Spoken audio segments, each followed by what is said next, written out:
여기서 위해 사고 중 음주운전, 무면허 운전, 뺑소니 운전으로 사고가 나면 형사 합의를 했다고 하더라도 보험으로는 보상받을 수 없습니다.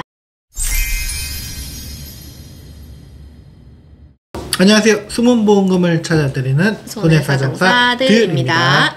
1, 2만원이면 가입할 수 있는 운전자 보험. 이 운전자 보험을 가입해놓고 활용을 못하면 안되겠죠. 오늘은 운전자 보험에서 필수로 활용해야 하는 담보에 대해서 설명드리도록 하겠습니다. 운전하시는 분이라면 운전자 보험 필수로 가입을 하셔야 하는데요. 정작 가입하고 나서 어떤 상황에서 보상을 받을 수 있는지 전혀 모르시는 분들이 많아요. 운전자 보험의 필수 담보인 교통사고 처리지원금, 벌금담보, 변호사 선임비용, 부상치료비를 가입을 하는데, 먼저 교통사고 처리지원금은 운전자의 운전 중 형사처벌 대상이 돼서 피해자와 형사합의를 해야 하는 상황에서 이 형사합의금을 지원하는 담보입니다. 형사처벌 대상이 되는 경우는 운전 중 음주운전, 무면허 운전, 뺑소니 운전, 12대 중과실 사고, 사망사고를 낸 경우 형사처벌이 되는데요. 여기서 위해 사고 중 음주운전, 무면허 운전, 뺑소니 운전으로 사고가 나면 형사합의를 했다고 하더라도 보험으로는 보상받을 수 없습니다. 기억해 두시면 좋겠죠.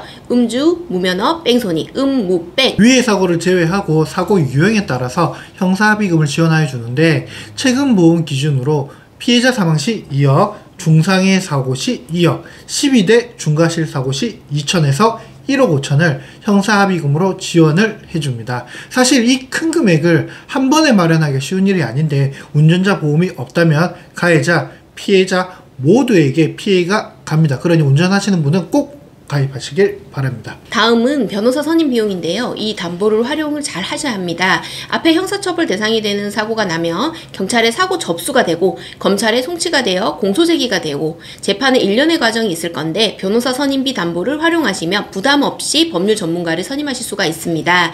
또 피해자와의 형사합의까지 법률대리인이 처리를 해주니 주저하지 마시고 선임하시는 걸 추천드립니다. 벌금담보는 검사에 의한 약식명령, 재판의 판결에 의해서 벌금형이 선고가 되면 벌금담보에서 선고된 벌금만큼 청구가 되니 운전자 보험 꼭 가입하셔야겠죠. 마지막으로 부상치료비인데요. 앞서 설명드린 내용은 형사처벌에 관한 내용이었다면, 이 부상치료비는 교통사고 후 내가 다쳤다면 이 운전자 보험에서 부상의 정도에 따라 정액보험금으로 보상이 됩니다. 통원은 하루만 해도 진단에 따라 최소 10만원에서 많게는 수백만원의 보상이 되고, 다친 정도가 심하다면 몇천만원도 이 담보를 통해서 보상이 됩니다. 이런 사례가 있습니다.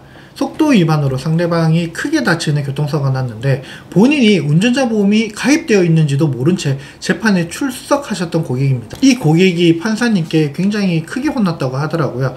피해자 합의도 안 하고 소송 자료도 하나도 없이 재판 받으러 왔냐고. 그리고 나서 이 고객이 운전자 보험을 보니 형사합의 지원금, 변호사 선임 지원금 이런 담보가 있으니 뒤늦게 변호사를 선임하고 합의까지 무리 없이 진행했었다고 하더라고요.